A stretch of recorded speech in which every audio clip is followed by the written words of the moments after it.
Tech Big, the weekend show from the BagelTech Network with me, Ewan Rankin, and as always, we've got a full cast of characters for you to come and play with. Starting in the top left-hand corner, we've got Troy King, our android man. How you doing, mate? I'm angry, Ewan. Said with somewhat of an effeminate voice. What? I'm angry, Ewan. There we go. That's much better. You gotta say a bit deeper. That's even better, Sarah. Oh God! What are you angry about today, mate? A bunch of funeral picketing nutcases have sent a letter to themselves under the anonymous hacktivist banner and responded to it. Who writes letters to themselves? These people need to go away. Okay, so they wrote a letter to themselves, and they've then replied to the letter that they wrote to themselves. That's right. As a publicity stunt. That's that's the whole deal. Glad I got that one sorted then. What were they upset about? Or what were they pushing? They were saying that Anonymous was going to hack their website. Oh, and okay. Anonymous wrote back actually and said, "You know what? We got better things to do. We don't care about you guys." Oh, right. Okie doke. Jolly good. So them is actually a real person. Joining us next to Troy is Dr. Happy Mac, Andrew Stevens, with his second round of the day with us. Thank you ever so much for coming back on, mate. We've had a bit of a day today with the lurgy, so much appreciated that you stepped in, mate. That's all right. When the plague strikes, then the good man. Hale and hearty amongst us have to do what we can. You can come in with other opinions about non-Apple stuff today, so which is nice. You're free to speak. I don't have any. Below Andrew, we've got Sarah back from the Republic of Ireland, fully refreshed. Yeah, and also from the Mac show today. And the Mac show as well, yes.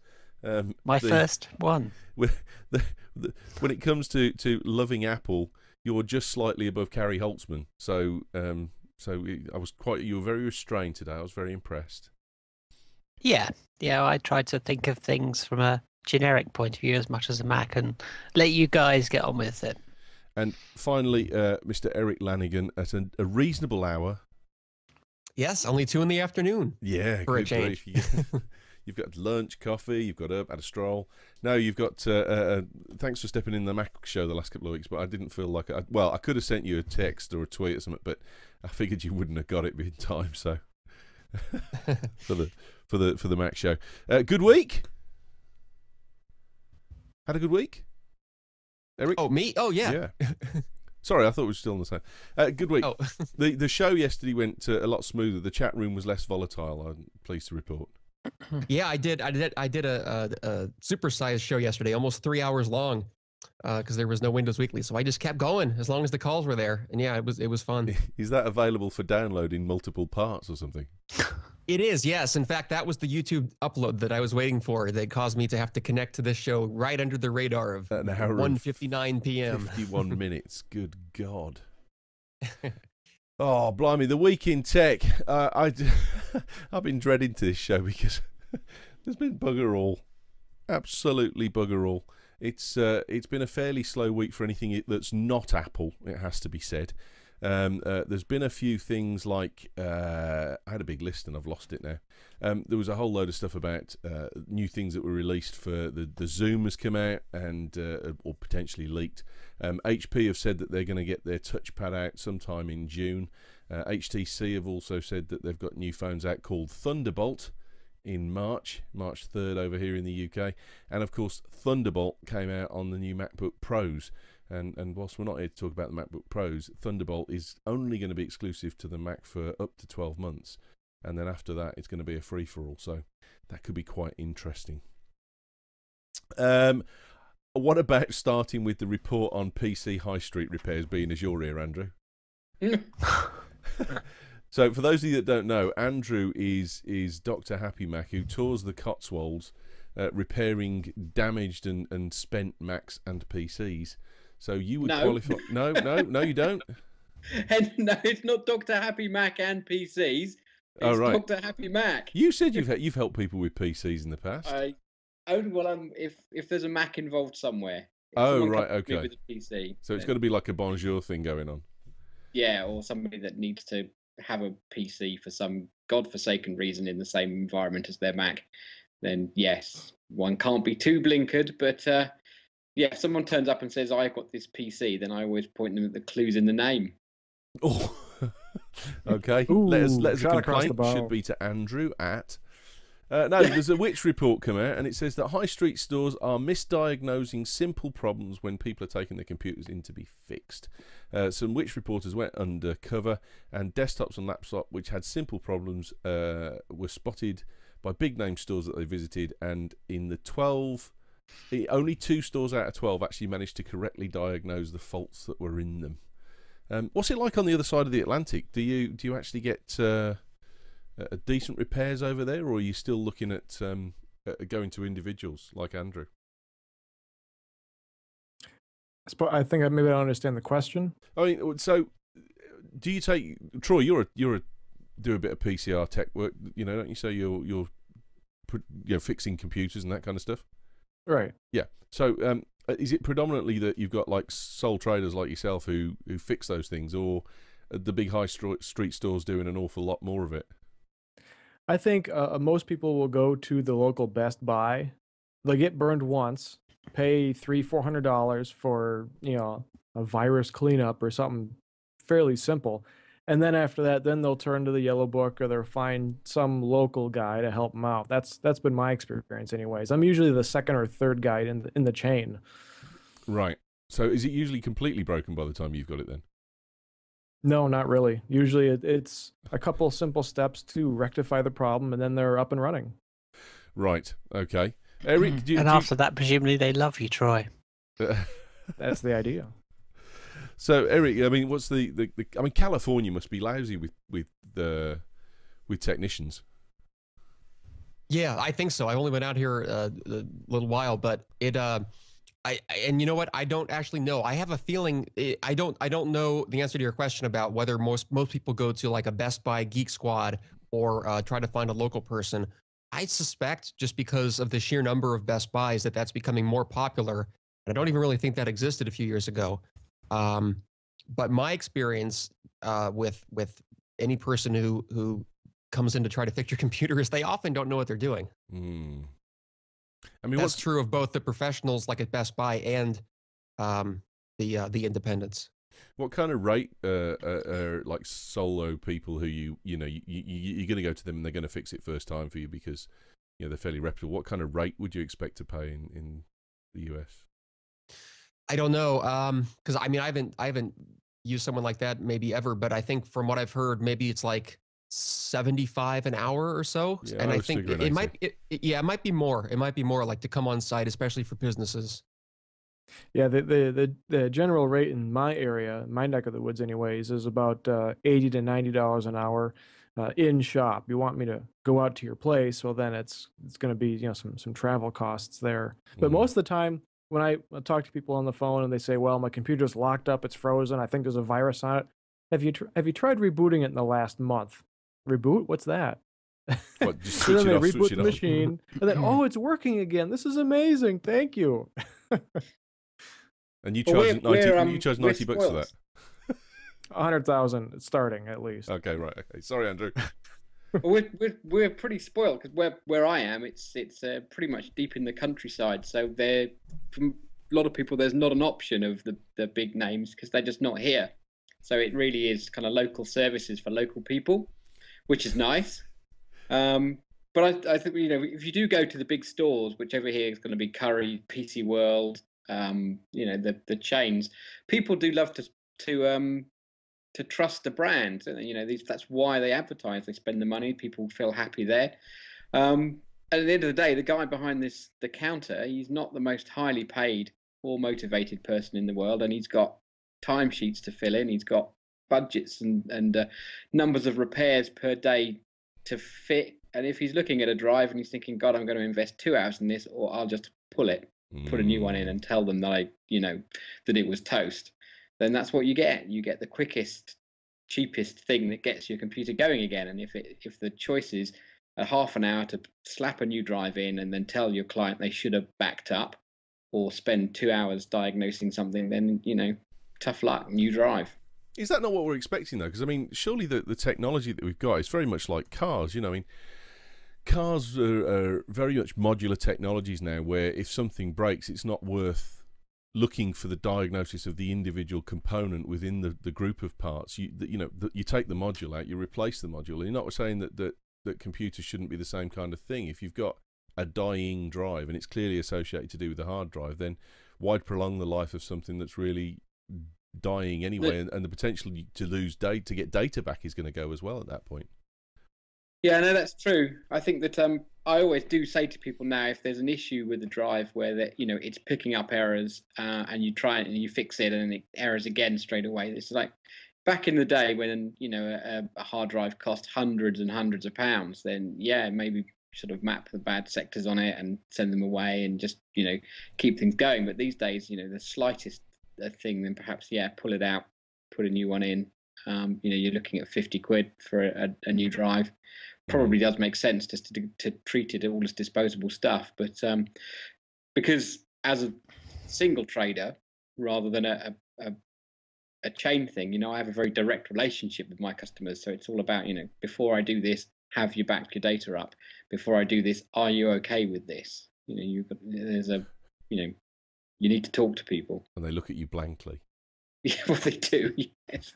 Would we suggest that this is a PC separation from an Apple separation? I mean, would you expect to go and get Apple service even from an independent person that was higher than service on PCs? Yeah. Said the Mac guy.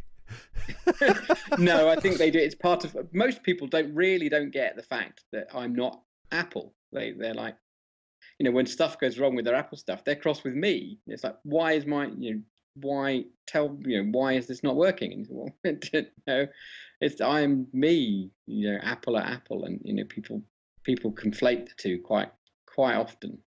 I mean, I always feel as well that when I go to the Apple store, I'm fortunate in that the local Apple store, I know a lot of the people there and the techs, and we talk to each other on Twitter, so I figure I'm getting good service anyway because of that. They're probably robbing me blind, but never mind. But, I mean, do you feel like Apple have kind of got the Genius thing stitched up a little bit more than the PC stuff? Because they always seem more switched on. They seem a bit more savvy with it all. Troy? Well, I think with PCs, you've got a variety of hardware, drivers, anything can go wrong. But with Apple stuff, you can, there's very few models to learn, to understand. And I think that's where the geniuses have an edge over the PC tech, is because they know their brand inside and out, and that's all they do. The PC guy, well, there's so many different configurations out there. You can't possibly keep on top of it all. Mm. That's really similar to what I was going to say. Is I think there is a perception by the public that the Apple Store geniuses know what they're talking about more, and and that their devices will be in better hands with them than, for instance, the folks at Best Buy. And I think that's exactly right, and a big contributor. There is less for them to have to learn and memorize by the book, and much easier to get to the problems instead of having to rely on just wipe it clean kind of decision making. Are we suggesting that if you've got an Apple as well, that you're better off hardware wise? You're less likely to have to pay a visit to someone who's going to fix it, or the Windows people, are Apple playing into the hands of the Windows people, or vice versa, where people look at there's a perceived longevity with Macs, isn't there, as well? I think the other thing is that obviously Windows, and I know this is slightly changing, but generally a lot of the problems, unless it's hardware related, that people have are virus related, where people got a virus, and most of the time those issues are going to be on Windows. Yeah. So there's always going to be more problems on a Windows platform because of that. It's just the way it is. Well. Therefore, that's where the perception may well come that there's less problems with a Mac. But where you do have a problem, it's probably more serious because it's likely to be hardware or terminal software. I mean, go ahead, Troy. I just was going to tag along with that. I think that Sarah's got the nail on the head. The two biggest Achilles heels for Windows and PCs is viruses and malware, and registry. because you mess up the registry and you are done. When Microsoft really needs to get away from that thing if they want to have the type of longevity that Apple enjoys. Is that just a little bit too big a rewrite though on the software to completely lose the registry? Apple did it. I mean, when they revamped Mac OS in 2000, they had to offer some backwards compatibility stuff, but they started from scratch, I believe, and just went forward from there. Microsoft hasn't done that. I mean, I talked about a few months ago that they had an 18-year-old bug in the kernel. That means they're copying and pasting their code for 18 years. That's not acceptable. At this point, you need to start from scratch and rebuild it with fresh code that's bug-free. The problem is that with Microsoft, because of their history, they have this big thing about backward compatibility. And until they take that step and say, right, okay, what we're doing from now on is no longer backward compatible, they're never going to get away from that. So, I mean, this TWiT report is saying that only 2 out of 12 stores correctly managed to solve a laptop hard disk problem with booting and that kind of stuff, and a problem with the partition table. I mean, is that kind of 101 stuff? Is that the kind of thing you'd expect everyone to get 10 times out of 10? Or are we saying that, well, because of the registry issues, because of the malware issues, it's perfectly feasible that you might get something and not diagnose it correctly on a Windows computer, whereas you wouldn't get the same issue with that Mac? Strikes me as play school stuff. Yeah. I mean, that's the stuff that the most basic tools that they slap on the machine should pick up, whilst they're making their coffee. With a USB port.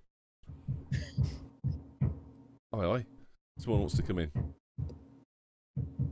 Yeah, I think that's the other person on the other side of the wall. They want to break through, apparently. Oh, right. You're a noisy git. Is it not the zombie apocalypse starting? It is. It could be Dead Island or whatever it is, that new game that they're talking about having out. Who knows? If the Kool-Aid man comes bursting through my wall, you know what happened. Right, the other thing this week is there's been an awful lot of stuff with YouTube. YouTube is getting film streaming services. You're going to get a subscription fee that's supposed to be fairly reasonable. So people are talking about $70, $79 a year. And also, they're looking for online streaming of sports on a big basis. So NBA and NHL and those kind of guys are all going to jump on board, allegedly. I can't see this being anywhere else except in the US, though. Is it something that everyone's excited about over there? Because I don't know that we're going to get anything. Well, I'm not familiar with the YouTube streaming for $79 that you're talking about. Are you thinking of Amazon Prime? That would be the one. Sorry. Well done. Well Okay. spotted. Okay. I love having you on the show, mate, because you taught me out of complete rubbish. Thanks, pal. Yeah, no, Amazon Prime $79. I've got confused. It certainly makes me wish that I had bought Amazon Prime, a long time ago. It would have probably saved me on a couple of rush shipping jobs I had to do. And besides that, it's just great to get something in 2 days for free shipping instead of having to wait 2 weeks or more for the free thing to arrive. So what's the service, though? Because we don't get it over here. Amazon Prime does not exist, though, here in the UK. So what's the essence? Sure. So Amazon Prime is for $80 a year. You get free 2-day shipping on everything. And 1-day shipping is something very cheap, like just $5, I think, to upgrade to it. So it's really mostly for that kind of free and fast shipping, whereas otherwise for free shipping, you have to choose that super saver shipping option, which means you first have to put at least $25 worth of merchandise in your cart. And then they warn you that they're going to take another 3 to 5 days to process it because you chose the free route. They're going to make you wait sometimes. Sometimes it happens, sometimes it doesn't. But so you could be looking at up to 3 weeks for shipping for their normal free shipping option, plus that price barrier of $25 as opposed to 2-day for free. So you're really going to make money if you've got multiple packets or multiple delivery requirements below $25. Paying the $80 is going to be really useful. Yeah, sure? Or just I've probably spent not $80, but maybe I've spent 20 or 30 over the last year in trying to get things that I just couldn't risk waiting up to 3 or 4 weeks to receive. Just even to get their standard 1 week shipping, just as like, I'm leaving town, I can't wait that long just in case. So with this bonus on top of that, I think it makes me wish I had certainly gotten that, might still, because while I don't have the streaming library, the streaming catalog that Netflix does, not even close, to get that essentially for free, because you're not buying that, you're buying a separate service, which was high value enough as it is. It's a nice bonus.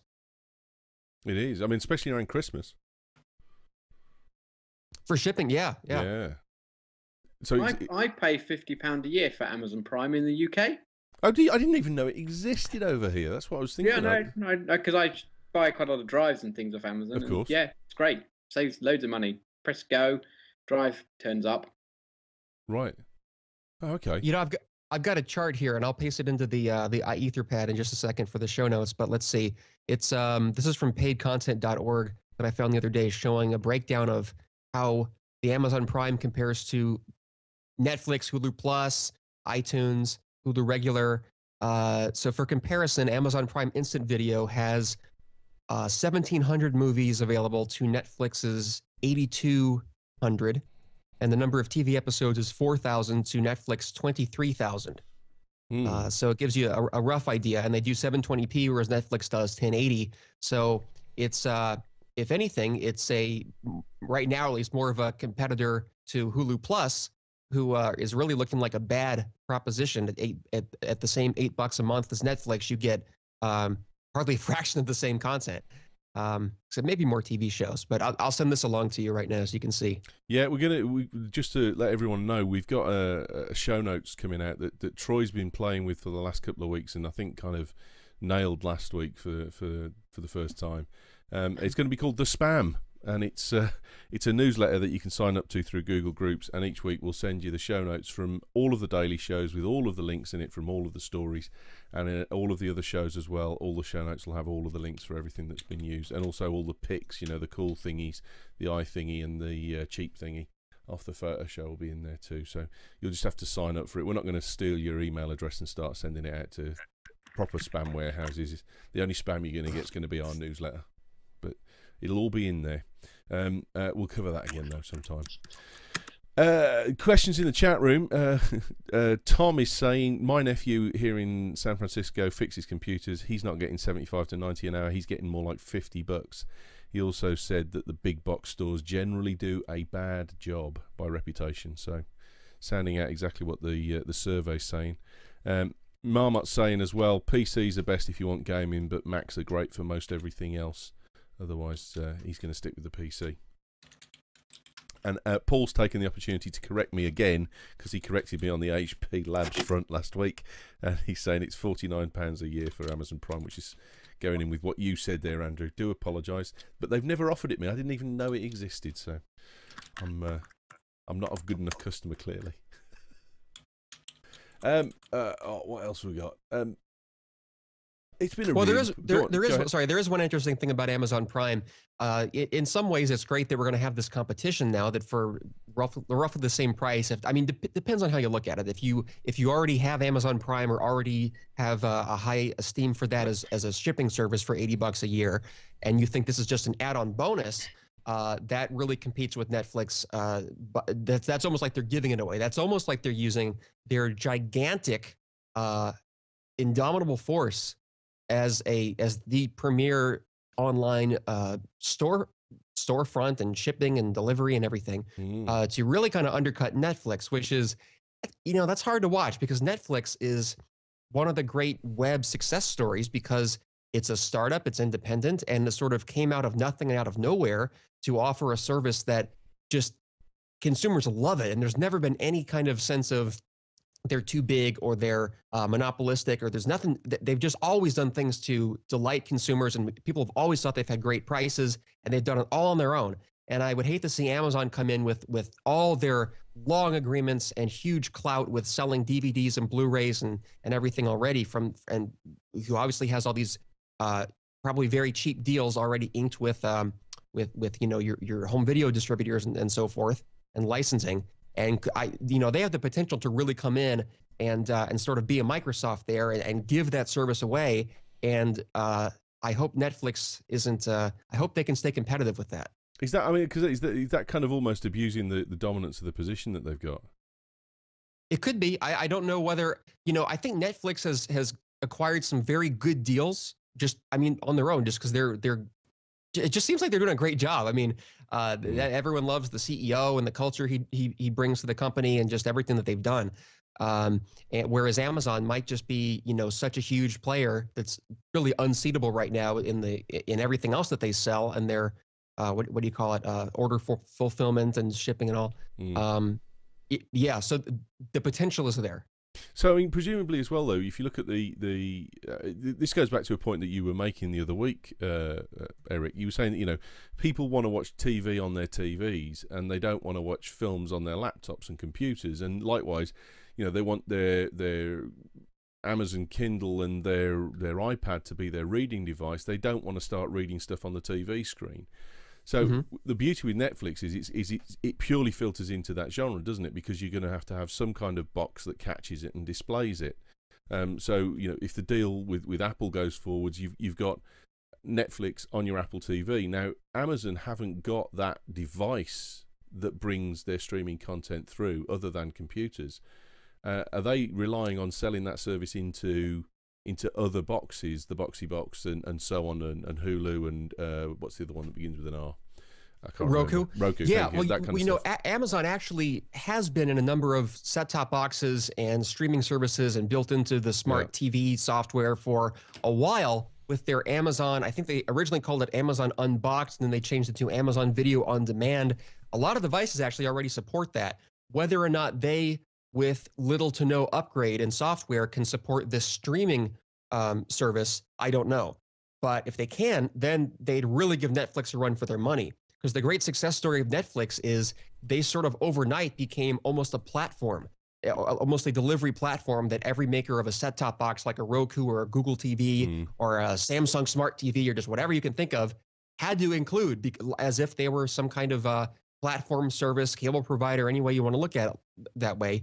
But Amazon is already on a lot of those devices too. And if they can flip a switch and make their streaming service already exist on those boxes, then they already have, if not a lead, then a very close second.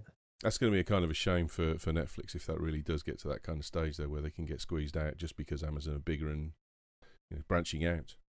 I think so. I mean, bigger and branching out also applies a little bit to this week to the Thunderbolt announcement. Now I know it's we talked about it a little bit on the Mac show earlier on, but Thunderbolt is something that's going to come to all of us at some point in terms of Windows and Macs and Linux as well. But is it a real threat to USB 3? Is USB 3 dead in the water already effectively? Troy? I think it depends on the speed of Thunderbolt. If they can get rid of the copper, then yes, it will crush USB 3 into a mud hole. Because at 10 gigabytes per second or gigabits per second, that's phenomenal. And USB 3 can only do half that. What I don't understand is the exclusivity, because you're going to have certain devices that have maybe Thunderbolt built in. A camera comes with Thunderbolt support, but you can't buy it unless you have an Apple, and then you can use it. But for the PC person, might as well just wait a while. Do they have exclusivity? They've got exclusivity for 12 months, haven't they? You were saying, Andrew? Yeah, basically because it's although it's mostly Intel, it's still, they paid for it. Yeah, the development's funded by Apple as well. So, in response, in reply to that, they do seem to have given themselves a 12-month head start on everyone. The statement from Intel was that it's not exclusively Apple's, as in it won't always be an Apple-only technology. But I'd understood from what Andrew said today, and it's a year's exclusivity on it. I mean, you're frantically searching now, I guess, Erik, to try and verify that. Good on you. I am. Keep going. It looks like they're saying that it's not exclusive. It looks like Apple does not have a timed exclusivity, according to this Engadget article. Well, we're all frantically scurrying now, looking for where we got our reports as to the fact that it was or wasn't. I mean, I reported that there was a thing saying that there was not an exclusivity in any of the Intel paperwork. Oh, here we go. PCMag.com, it says Intel has now officially announced that its new super-fast Thunderbolt will not be exclusive on Apple products, despite making its debut yesterday on the MacBook Pro. Working with Intel to bring it to market. Other system makers are free to implement Thunderbolt on their systems as well. We anticipate seeing those systems later in this year and early 2012. This really surprises me. So that's 15 love, Erik. Andrew? Well, I think it's probably good for the platform to have it on everything. I guess by default, it's coming out as the fact that Apple have got the jump on everyone by being in with the developer to have the stuff on the table. And now that it's launched, everyone else is free to sort of start running from today, I guess. And then, by saying that they're expecting to have kit available for 2012, then by default, that gives Apple their 12-month. Sarah, go ahead. You were saying something. Yeah, I mean, from a commercial point of view, I'm really surprised that if this is the case that they haven't got an exclusivity, because if they've funded for half the cost of the development of this, certainly if I was Apple, and they're not slow at coming forward in terms of monopolistic practices. I would have wanted to say to Intel, okay, fine, yeah, we're quite happy to pay for half the development of this, but we want a time when we're the only ones that can offer this. I would have. I'm not surprised actually, because think about it. The Thunderbolt is only going to be available right now on a small subset of Apple laptops. It's not even the Air, which is enormously popular. It's not the MacBook, which everyone's saying will probably see a refresh soon.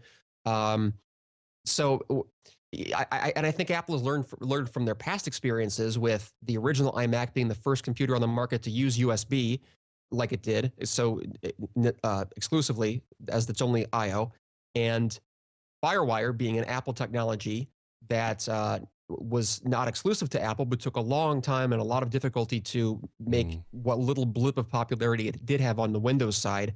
I think they know that in order for any kind of devices to be manufactured using Thunderbolt, it's going to have to be available to Windows PCs as well. Troy, you were going to say? See your point. Troy, you were saying? I was just saying that I'm sure that Apple will get some sort of kickback. If Asus says, well, we want to put Thunderbolt on all of our motherboards, some of those licensing fees to use that technology is going to go right in Apple's product. So I think opening it up to the entire market was the smart thing to do. I mean, here's the thought that I've got straight away is that as Erik's just said there, there's an exclusivity that comes by virtue of time alone. We launched it, here you go, bang, it's in the market. And for everyone to go, oh, we can manufacture something for this, then that takes a period of time. There's R&D to do on it. On the other side of that, though, I'm sitting thinking, well, hang on. I think Sarah said that, but I don't disagree. No. I agree with what you're saying there, with both of you. I'm thinking that. But then on the other hand, I'm sitting thinking to myself, this is PCI Express. So every PC in the marketplace has got a PCI Express card slot in it. I mean, you could see someone making one of these things by the end of the week. Yes, and that's what's so exciting about this for two reasons. One is that in theory, because Intel says on their webpage devoted to Thunderbolt that the same drivers can be used with Thunderbolt as can be used with PCI Express. So that sounds to me like all a manufacturer has to do is take their PCI Express card, throw it inside of some plastic box, and run a mini DisplayPort cable out to your computer. And with the same drivers, you've suddenly got that HDMI capture card or whatever, fiber channel, optical networking and whatever else you want, just suddenly there on laptops. I mean, to have that kind of desktop class speed of I/O on laptops is huge. Yeah. I mean, you could even go as far as building an expansion box with a Thunderbolt connector coming out that you plug in there for laptops, so that you've basically got the same capability that you would in a desktop PC. Yeah. And the desktop. Yeah, I wouldn't be surprised if we see, outboard CPUs or outboard GPUs that will aid in video rendering. That's a product right now that I've even used, PCI Express cards for H.264 encoding. They've been around for a while. People use them, and they've done the same for 3D rendering. We now know people who if you do 3D graphics as a profession, they've got multiple GPUs on the PCI Express bus. So the potential is really cool. So you could see, a PCI card plugged straight into a Windows machine with a mini DisplayPort adapter on the end of it, or output on it. How soon? A couple of weeks. I don't know. You know, I wonder if it could be as simple as making a dongle-like adapter that a person. I mean, if you picture, I'm just brainstorming. I have no idea if this is going to happen or even possible. But if you picture those eSATA cables where you see like a bare hard drives just sitting on a desk with a cable plugged into it, I wonder if we'll see something similar. Even if it's like that, you know, cheap and fast solution like that, that hooks into a PCI slotted device. Yeah, I was going to say it's got to be something that you can actually get throughput. So it's no good. You can't just whack it into a USB port or anything like that because you're just not going to get the benefit, are you? No, but that's my point. Is that every single Windows computer that you buy, desktop computer that you buy in store, comes with a PCI card slot already in it. And if there's no issue with drivers and there's no issue with any kind of compatibility, you could manufacture and knock one of these up. Probably there's someone already doing it in a basement, getting ready to go with it. Yeah, but the true market is going to be in doing something that works with laptops, Ewan. Because they sell far more laptops these days on the retail side than they do desktop PCs. Yeah, by far. So there's got to be some kind of interface that's not USB, that is fast enough to handle that, which is going to be some kind of I don't know. It's almost got to be the manufacturer of the laptop that's got to come out with something to plug it somewhere internally, whether it's through an expansion slot or something that can handle the output.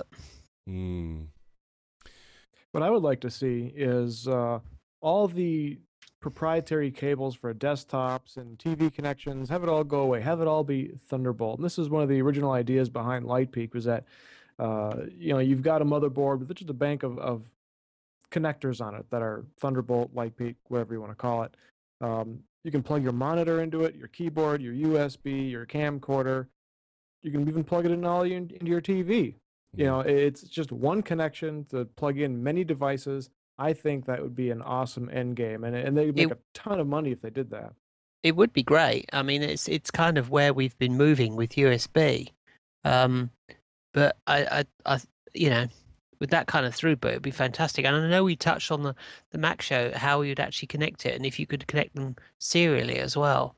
And with that kind of throughput, you certainly could connect devices like that as well. I mean, you made a great point as well today in the Mac show, Sarah, saying that effectively now with Thunderbolt, it's almost left other technologies behind because most of your Ethernet ports are at 1 gigabit.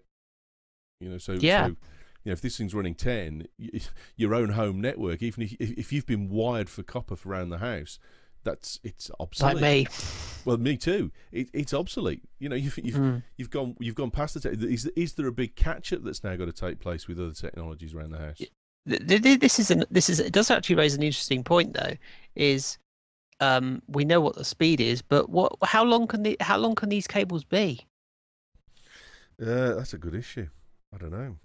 Because if they, you know, if there's an optimum point, say, you know, nothing beyond 3 meters or something like that, when it starts to drop the 10 gigabit down, then, you know, maybe it can't. But if it could keep that up, then it's easily going to replace copper. While Andrew's googling that answer, 3 meters. 3 meters. It is 3 meters. Yeah. Oh bugger! And up to 7 devices. Oh. Some notes in the chat room. I bet at NAB we're going to see AJ and Black Magic coming out with some Thunderbolt products. Love the idea of Thunderbolt for video editing, says Tom. The daisy chain aspect is fantastic. Absolutely great. I mean, from the video angle, Erik, I mean, you know, this must be like pornography for you because you're bigly, you know, you're well into the video, aren't you? Oh, absolutely. I mean, that's one of the reasons I had to buy a Mac Pro was so I could put in PCI Express cards. One card was required per HDMI input, and I've got one with this camera and then the other with my MacBook Air, so that I can then use the Mac Pro to switch between those in decent quality and not have to go in some kind of SD analog route. So to be able to do all that with a laptop, I mean, people won't even. It will really reduce the market for Mac Pros, I think, because people can do a lot of the same things by getting an iMac or even a MacBook Pro that has this port. And with the daisy chain, you're not worrying about multiple inputs like you would be with a Mac Pro. You'd have to have 2 or 3 cards to run 2 or 3 video cameras, maybe. No? It could be. I mean, I think by the time there aren't enough devices. I mean, right now, there is no reason to run out and buy this computer because there isn't a single Thunderbolt product on the market. But I think by the time it becomes a compelling input-output interface, Apple will have included much more than just one of them on the body of the computer. Is the Apple market share just a little bit too small, though, for this to be really of any value on if it doesn't go to Windows? Because, I mean, you're only talking about a 10% market share for Apple at the moment with hardware. The big market is still the PC market. So if you want a Canon video camera to come out with a Thunderbolt socket on it to link direct or any of those kind of things, you're going to have to go to the bigger market because at 10%, no one's going to manufacture for 10%. Well, now we may never actually. I was thinking about this a few minutes ago. Or rather, we may not see Thunderbolt out of a camera for a while. They may stick with USB 3 because we don't know what the cost and complexity. We already know that it requires a piece of Intel silicon to power. On the laptop side, I guess we don't know whether it's on the device side too, on the peripheral. But they could easily stick with USB 3, and then all you would need is a dongle that is essentially adding a USB 3.0 expansion card like you would for a desktop computer, slotted into a PCI Express slot. Plug that dongle, as they referred to them as dongles for USB, FireWire, etc. And then suddenly any camera will work with that port. I mean, am I right in saying as well that effectively USB 3 is only USB 2 anyway? It's USB 3. How so? Well, didn't Intel haven't accepted USB 3 on their motherboards, have they? Still. Well, still, I'm not sure. I think what's happened is, and this is where I've got a real problem with Intel levering their position of the market here, because USB 3's been out for 12 months-ish, nearly 10 months. So USB 3 has never had, as far as I'm aware, permission to interface with Intel motherboards.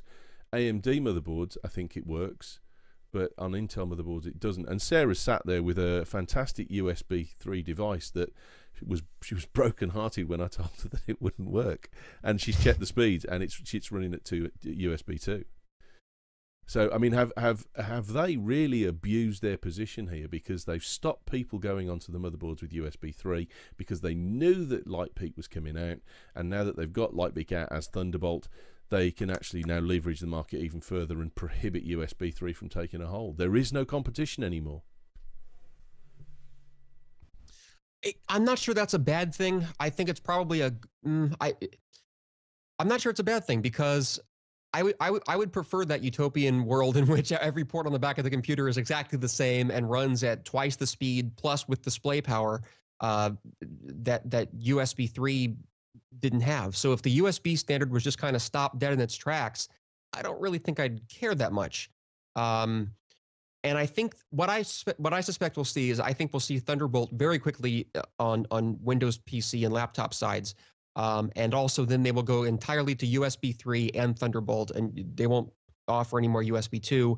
And we'll just gradually see a move to exclusively Thunderbolt, even if that means that we purchase a lot of USB to Thunderbolt adapters. Hang on a second. Hang on just 1 minute. So you're cool with the idea of USB being stopped dead in its tracks. FireWire is effectively dead because of its speed anyway, because of the fact it can't match up to Thunderbolt, and Thunderbolt being the only connectivity available, and that being solely controlled by Intel and Apple under license. Well, who owns USB? I mean, someone owns that too, and I'm a little confused about that whole thing because I think Intel originally developed USB 1. So I'm not sure who owns USB. Did they spin it off as a separate like USB consortium or something? Chat room, feel free to dip in with any facts on this one because we really are making it up as we go along here. I mean, those things are always owned by somebody. What matters in the end is what their licensing and royalties are. Apple, the story with FireWire goes, it never achieved high popularity despite its superiority to USB because Apple wanted to charge too high of a royalty, but Intel got USB out and turned it ubiquitous because their royalties were so inexpensive. Because you have because you have Intel backing Thunderbolt, as well as Apple, who's now learned from their mistakes, I suspect this will be extremely cheap and extremely competitive with USB for makers of compatible devices. But are we still boiling back down to this idea of there will be one connectivity device owned by two companies jointly, and that's okay? Anyone else? That's what we have now with USB. No one else wants to say anything on that. Well, and I have to agree on that one. That I think if we can, if we've got a better technology, yeah, it's maybe owned by one or two companies, fine. But if it's better, if it's going to make our lives easier, who cares who the money goes to? I mean, they brought it to life. They brought it to us. They deserve their cut, and I don't have a problem with that. No, that's what I'm saying. I mean, maybe it's because I'm European. I am sitting here saying you have got the connectivity of all peripheral devices under the control of one conglomeration of Intel and Apple put together, because they've blitzed everything else, and they've blitzed everything else by a prohibitive practice from stopping something that was a technology that was a leap from USB 2. They've stopped it from taking hold. There's lots of devices being made with USB 3 on it, but none of them work to USB 3 speeds because Intel wouldn't let them come onto their motherboards. And now they've brought out a competitive technology that I just see that as clear abuse of market position. What I'd be really impressed with is if Intel brought out Lightpeak and next week they said, right, now we're going to allow USB 3 connectivity on our motherboards, because now it's a level playing field. We've got our technology out there, they've got theirs, and have at it. Whoever wants what they want can have what they want. The interesting thing is that nobody's saying that USB 3 is going to be as fast as Thunderbolt. So if that was true, why on earth would Intel care about USB 3? Because it's not going to be as fast as Thunderbolt anyway. So people are always going to go for that. They want the ultimate in throughput. Because USB would have had a 10-month head start, would have had a pile of peripherals that would have already linked up and connected. And then Intel, Lightpeak's now breaking into that established market. They've deliberately, I'm suggesting there's a possibility that they've deliberately withheld the market so that when they bring theirs out and it hits the market, it's a blank check, if you like. It's an open void for them to start taking things in. They've predisposed a wedge of opportunity by what they've done potentially. Whether they've done it deliberately or accidentally, I'm not saying. I don't know. I don't want to get sued, but yeah, I can see the point about not allowing anyone to get to it until Thunderbolt's around, as you say, because of the head start it would give. Go on. Well, Erik. correct me if I'm wrong, but the only detriment. I'm sorry, it sounded like someone else was talking, and I apologize for the Skype. Go ahead. It's okay. It's that single duplex, or half duplex. It sounds from what you were saying that the only reason Thunderbolt controlled by Apple and Intel exclusively, which I'm not sure they are. I'm feverishly trying to research it right now. But it sounds like if that were the case, the only thing that would make that bad for consumers and device manufacturers would be if they charge more than USB currently does. Because we've lived in a USB world in FireWire for the last 10, 15 years, practically. So that hasn't changed.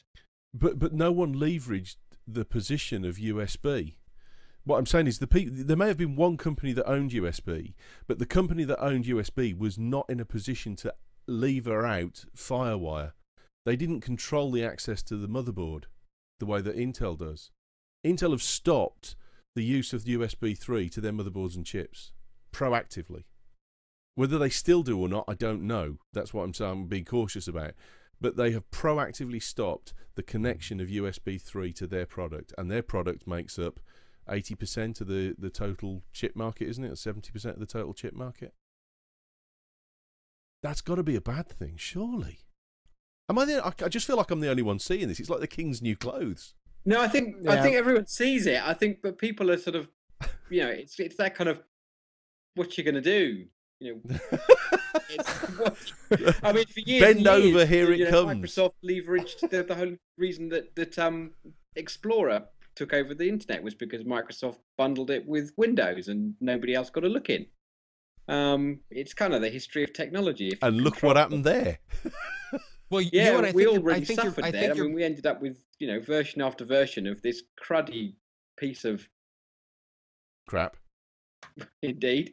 It's taken a long time to break that down, and that was anti-competitive. There was the browser situation on Windows was appalling for a long time, just because there was no competition. Good point in the chat room from Alex. He's saying eSATA didn't take off, even though it was much faster than USB, and the backward compatibility was a real issue. But also, that was a faster technology that had an open run at the market, and it still didn't capitalize. So that's a lot of technology. I think is just most of this stuff is good enough. For the last year and a half, USB has been good enough. Nobody really wanted to invest enough in the extra speed of eSATA or FireWire. And LightPeak is, it's a no-brainer in terms of the cost, because it appears to be, cheaply available. And on the plus side, at the moment, it's 10 gigabits, but the spec and the roadmap for it is to go up to 100 gigabits, which is nothing else is even close to that. Yeah. I mean, there's the next question, really. I mean, I'm cautious of sounding like, well, why would I want anything bigger than 750 megabytes of data on a disk in one place? Come on. But I mean, who's going to use 10 gig at the minute? 20 gig potentially, because you've got 10 and then another 10 daisy chain, haven't you? So yeah, I mean, somebody made a comment on the Mac Show today that they use FireWire for video, and that's fine. Perfectly adequate. FireWire 400, I think they said. So I mean, yeah, I mean, as you say, I mean, unless you start putting multiple streams through it at the same time, yeah, that's a good 3D. point. 3D says 3D. 3D. Does 3D? Yeah, which is a gimmick HD. Anyway. Is HD and 3D going to make 10 gig though? Necessity. HD might. Erik, you're the video. Yeah, I mean, we're looking USB 3 was necessary to get HDMI in, and even HDMI is only in that implementation is only sampling at 422 color space, and so true uncompressed video for professionals and people who work in film, especially who are working in 4K, they will definitely use the 10 gigabits. Right. Okay, doke. So Ewan, well, I just want to ask you though, because it sounds like, I mean, everyone owns all the technologies that are out there for like interfaces, USB. I mean, they're all owned by some kind of organization, even serial ATA. Now, I'll concede that from what it sounds like, it does sound like this is owned by Apple and Intel and nobody else. And even USB was made up, I just found out, of about 7 companies made a little organization to control USB. Yeah. So let's assume that is true, that it is just Apple and Intel. How would that be worse, ownership of those 2 companies versus ownership of 7 companies? USB, for instance, was owned by like Compaq, HP, manufacturers of computers, just like Apple is and just like Intel is. How would that be bad if they charge the same amount or less for the license, for the royalties to implement Thunderbolt? I'm not worried about who owns what and one company owning everything, if that's the case. What I'm worried about is that one company that owns a competitive technology also has a position in the market to leverage another company's technology and prohibit it from taking a foothold where its product can then get into that foothold. Yeah, well, the Microsoft precedents with the IE, the Justice Department basically outlawed that. Yeah. So Intel has refused to allow USB 3 connectivity to its motherboards consistently over a long period of time. They may have allowed that now. That's what I'm saying. I don't actually know whether they have. They certainly have kept it away for a very long period of time, only up until recently if it has changed. Knowing full well that their own product, Thunderbolt, was about to come, and that would get instant connectivity to its motherboards. So how long before we start seeing some lawsuits? Yeah, it's held back another high-speed connectivity process so that its own process has a gap in the market at the end of it, so that it's created an opportunity for its new product to take a foothold. That's my concern. I may be completely and utterly wrong, and I am quite happy to not be sued by them for having got it wrong. What I'm saying is, if that's the case, if Intel has deliberately held back a competitive technology from its motherboards, that's section A, if you like, that's one end of its market, so that it can then bring in a competitor to that connectivity and has created a market space for it by the exclusion of the other technology. I mean, morally, that's wrong, let alone whether you're talking about it being an anti-competitive practice. If let me ask you this. Let me ask you this: whom would that be hurting? Because it sounds to me, let's assume it comes in at the exact same price as a license to use USB 3 in your product. It sounds like this is better for consumers because it's twice as fast and let's say more than twice as capable because it's of its huge backwards compatibility. Yeah. And it would be good for device manufacturers because they can still use their USB 3 devices. They just throw on an expensive dongle, let's say. It sounds like it's better for everybody. In terms of again, you're going back to the end user product, and I don't have a problem with that. I agree with you entirely. It's faster. It's probably going to be a bit cheaper. It's got a lot of compatibility issues that are going to go away. But this is maybe just a European and US thing, because me and Troy had a bit of a set to over the EU looking into Google over anti-competitive practices. That is the scenario I've just described is anti-competitive. It takes your advantage in the market and uses it to leverage out your competitors by creating unfair advantage. That's the problem that Microsoft had with the browser issue. It's exactly the same thing. But I would say, no, I see what you mean. I think that though, if the one casualty of a move to a better ubiquitous, more perfect port that is more beneficial to consumers and manufacturers of devices. In other words, that entire ecosystem benefits in the entire world of computing benefits, except for the USB consortium, which is just a little company made up of like joint ownership to collect patent royalties. I don't have a problem with that. Okay. All right. I'll move on then. I still think the EU, and Alex makes the point in the chat room, the EU will not have it, and I think I'm right. I really think I'm right, but then I always think I'm right. So I can see what I'm sort of keep coming down on each side on this one, and I must admit, I'm beginning to think that purely because of the fact that Thunderbolt is considerably faster than USB 3. I'm not so sure there's actually a legal argument there. Because it would, even if USB 3 had been allowed to come out, surely Thunderbolt would have killed it anyway. Watch this space. Watch this space. We'll have to wait. But I think we just don't have to wait and see, I guess. Right. Okay. Have we got... That was a good conversation. I really enjoyed that. Have we got any cool thingies? Troy, would you like to start us off? Yeah, sure. I have an Android app, as always, of course. And this week I'm going to talk about Air Attack HD Lite. It's a extremely gorgeous 3D high-def game for your higher-end Galaxy S type Android phones.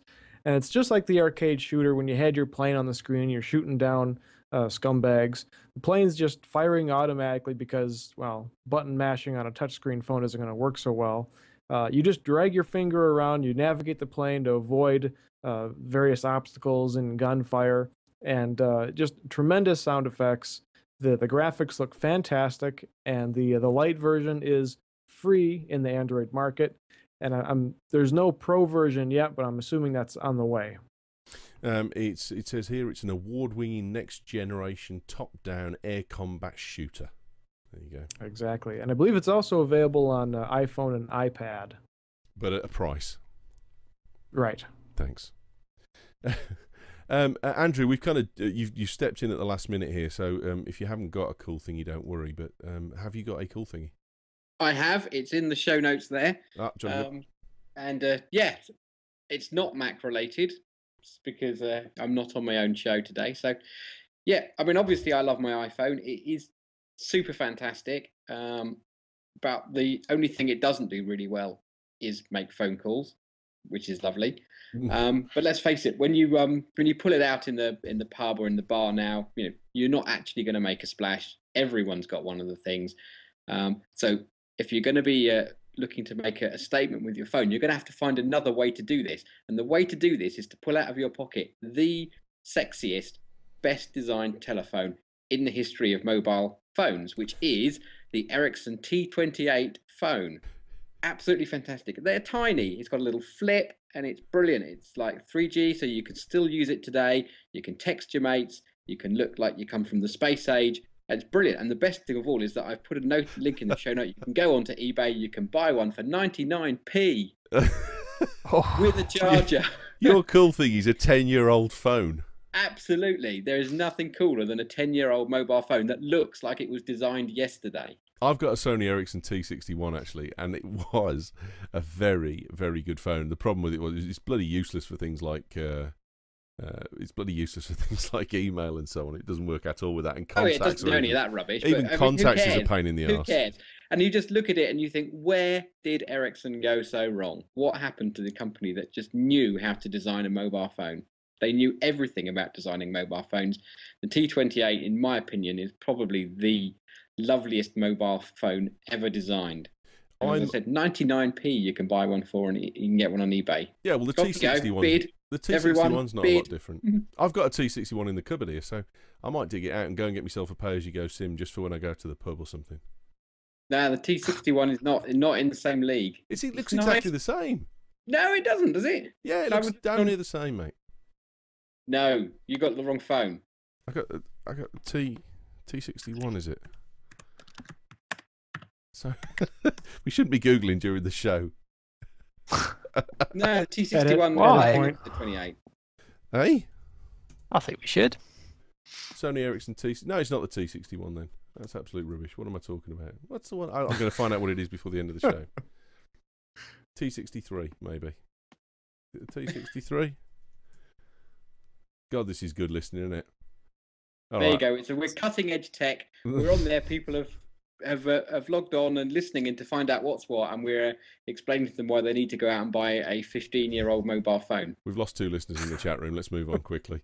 Sarah, have you got a cool thingy for us? Well, also on the subject of phones, although I was beginning to think, well, if we're going to go that far back, maybe we should go back to the 80s and have those brick phones. That would be a really cool thing to pull out in the pub. Everyone just look at you like, what? Well, they were SIM-free, weren't they, though, some of those? Yeah, if you get a digital version of one of those, that would be a thing to pull out in the pub. Mind you, people would see you coming with it. You wouldn't be able to pull it out. No. But anyway, on to my cool thingy. As you know, I've been away this week, and I took my Nexus S with me to Ireland, and I've got a SIM, so I've got a local phone number and data package while I'm over there. Slipped it out, put the new SIM in while I was on the plane. Been using it for data. That's no big deal. But the great thing about it is that the tethering worked with the iPad and all the features on it. And I must say, I just love this phone even more than I did before. So you made your own little Wi-Fi hotspot with it? Yeah, it's absolutely brilliant. It works exactly as it should do. But it's just, it does everything I want, everything I thought it should do, and it does. So absolutely love it even more than I did before. Jolly good. So you've picked that again for the 3rd week running? Oh, it wasn't the 3rd week. It is. It's about the 3rd. You've only had it about 6 weeks. No. I picked it as my cool thingy when I first got it, which was the 1st week in January. Right. Okay. Have you got like a deck chair for it on the side of your bedside table or something so you can sit in and be comfortable? Do you lay a place for it at dinner? Oh.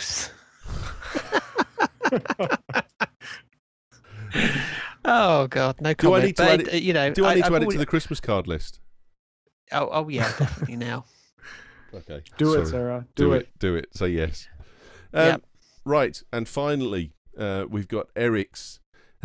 Erik's gone back to a very old tradition that we used to have here on the Bagel Tech Big Show, which was the pass of the week. So rather than bringing a cool thing, he's got a pass of the week. Go ahead, Erik.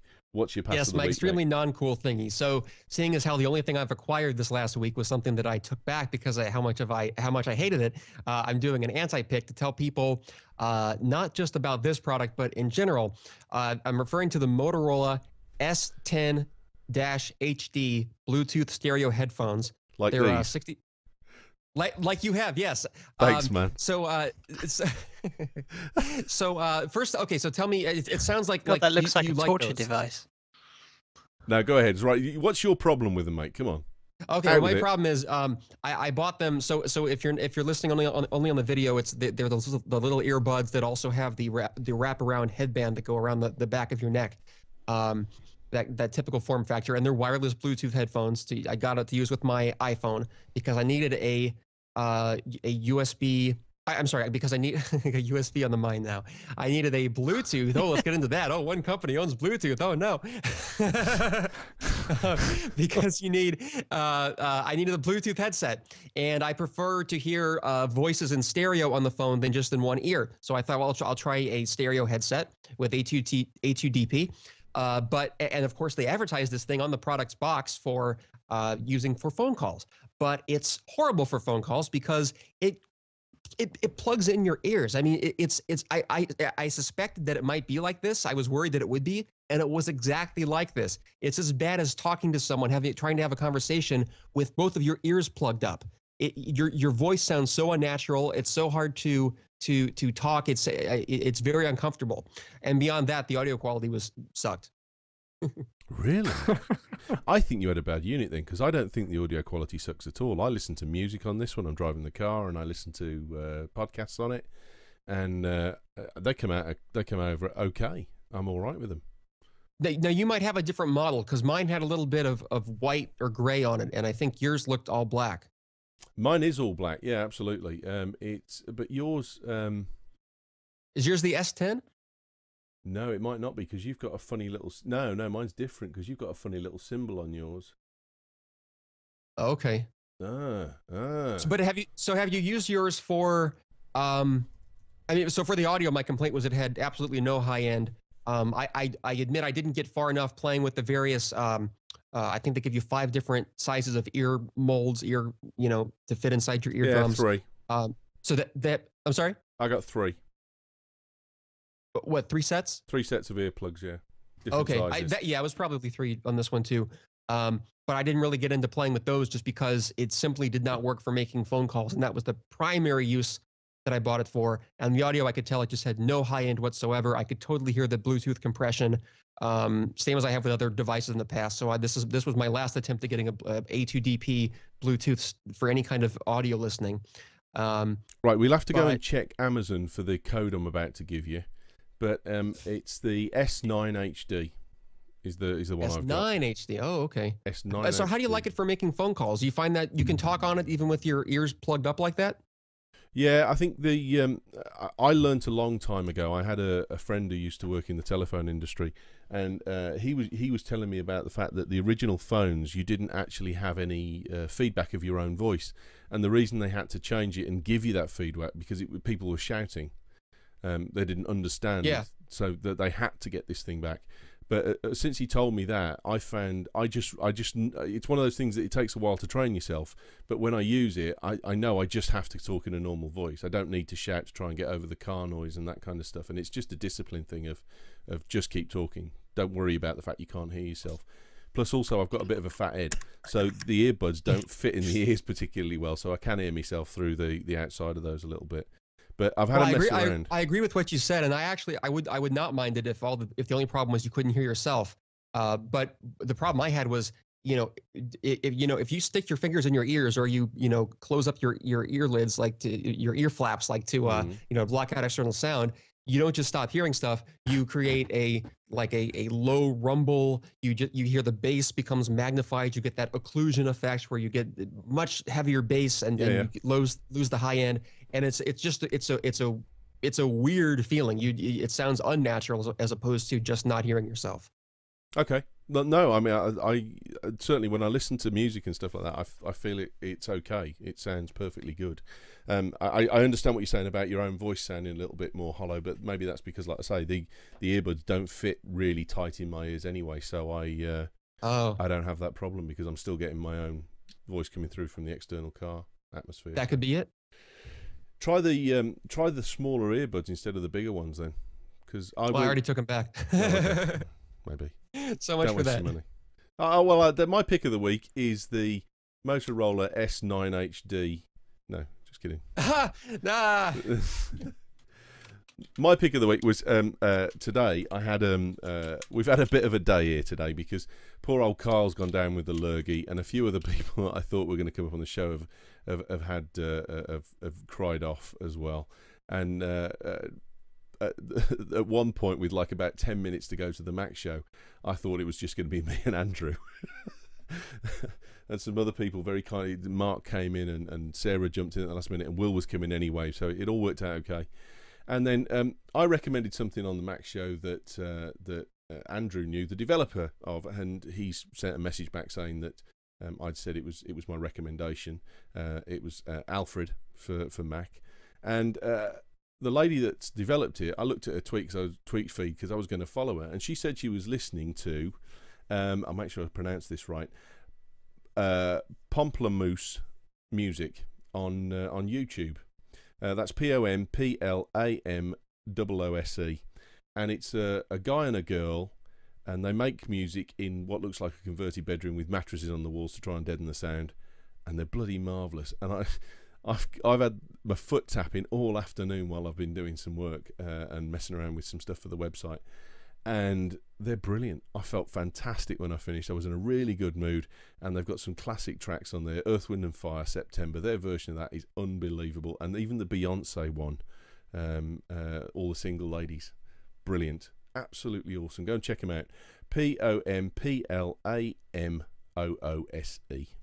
They're brilliant. Right, where can we get a hold of you? Oh, hang on, we got to do sponsor. I forgot about sponsor. Edit. Point. There we go. UK2.net. They're the people that look after us. I've said it 3 times today on 3 of the shows, but I mean, it's the same message every week.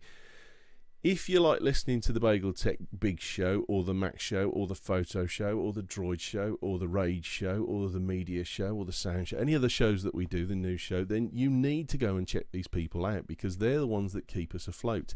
There is an icon on our home webpage, BagelTechNews.com. You go and click on that, and instantly UK2 will know that we have sent you to them to start browsing their products. They don't expect us to do anything more than ask you to go and look at their pages. They don't track. If you buy, they don't know that you bought because we sent you. They just want to look at the numbers of the people that we're getting to click through. And if they disappeared, we'd be absolutely stuffed. And on top of that, they're actually a really good company as well. We don't want to recommend people that we don't believe in. I've been with UK2 for the best part of 8 years. Sarah's been with them for 10 years. Alex has been with them for 10 years, the guy that does the photo podcast with me. And we've all had great service out of them. They're a really good firm. So if you want a domain name, if you want e-commerce, you want web hosting, you want a personal server, anything like that, then go and check them out. See what the prices are like, and don't buy from them just because they sponsor the podcast. Although you support them, you support us indirectly. But please, please, please make that click through and make sure that you send through the knowledge that we help to drive business towards their server sites, because we'd be lost without them. UK2.net. Thank you ever so much for their support. Right, now we'll do where can we get a hold of you. Troy. You can check me out at thetroyking.com. You can also follow me on Twitter at thetroyking. Thank you, mate. Andy? Yeah, if you want to pop over to my website, you can go to www.drhappymac.co.uk. That's Dr. DOCTOR. Or you can follow me on Twitter at Dr. Happy Mac, which is a bit shorter. It's just at Dr. Happy Mac. And if you live in the Cotswolds, you might see my little van chipping around with the big smiley logo on it. Yeah, that's it, really. Good man. Sarah? You can get hold of me at my website, which is sarahjaneuk.com, or on Twitter at sarahjaneuk. Jolly good. Nice to see that your upload's finally finished there, Eric. Well done, mate. Did you see the tweet that I just hit send on? Yeah, thank God for Growl. And Eric, where can we get a hold of you? Well, that would be youtube.com /Erik Lanigan. That I post videos there. My latest Tech Talk Back, which is a call-in show I do weekly on TWiT Live, has just gone live on YouTube, or rather not live, but actually they call it live, so I'll say it's live there. And you can get to the rest of the stuff I do at eriklanigan.com, ERIKLANIGAN, and follow me twitter.com /Erik Lanigan. I do other various shows and things during the week as well. Thank God for unlimited uploads on YouTube. Yes. God, that's good. We've got it as well, and it's brilliant. I put the shows up from last week in video, and it's a winner, chicken dinner. We'll be back every day this week with the Bagel Tech News Show as normal. So your morning dose of tech, 5 minutes to all the main headlines that have gone on in the previous 24 hours. I'll be doing 4 of the days, and Kyle will be chipping in on Thursday because I've got a big job to do. And then we'll be back with the Droid Show once this week. Is that right? And then twice with the Raid Show. Yep, Troy. Yep. And then Kyle will be here with the media show twice, and the sound show once, and then and then Bagel Broadcast Friday. We're going to change the title of that now. Is Bagel Tech Friday. Bagel Tech Friday is going to be next Friday with the Mac photos, the photo show at 11 o'clock with Chris, Dick, and Alex and Carl and myself. And then the Mac show at 1 o'clock with someone. We'll have to see who shows up. But I think Don McAllister's coming back next week. And then we've got the big show again next week at 10 p.m. Have a great weekend. Thanks ever so much for tuning in. Thanks for listening. Bye.